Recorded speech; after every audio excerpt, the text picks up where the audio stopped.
Before we look at how money affects politics, we have to learn where it comes from. PACs, super PACs, and lobbyists all use money to influence the government, but the way the money is raised and used differs slightly from each one.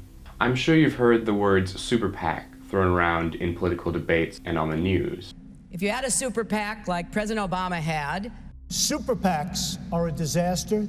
President Obama's re-election campaign reversed its stance against super PACs late yesterday. But to clarify, a PAC, or Political Action Committee, is simply an organization that raises and spends money to elect or defeat a political candidate. With regular PACs, there are certain limits on how much money they can spend, donate, and raise. There are also certain restrictions on where the money can come from, i.e. no donations from corporations, labor groups, or foreign nationals. Super PACs, on the other hand, can receive unlimited amounts of money with less restrictions on where the money comes from.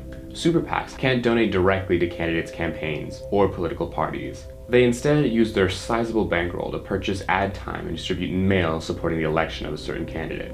People are worried about paying their bills. They're not worried about paying the government. Who's going to be paying for this? It'll be the middle class. Joe Biden's tax hike won't be good for the economy. Biden's always raised taxes. It's what he'll do now. The last thing we need is a tax increase. We're barely holding on as it is. America First Action is responsible for the content of this advertising. Lobbies and lobbyists are similar to political action committees, except they focus less on campaigns and more on influencing policy directly. All the aforementioned groups use money as a very expensive carrot to dangle in front of candidates and statespeople in order to influence the direction they may take when it comes to policy. We will go into how this affects actual governing in next week's episode. For Scott Center, I'm Owen Cunningham.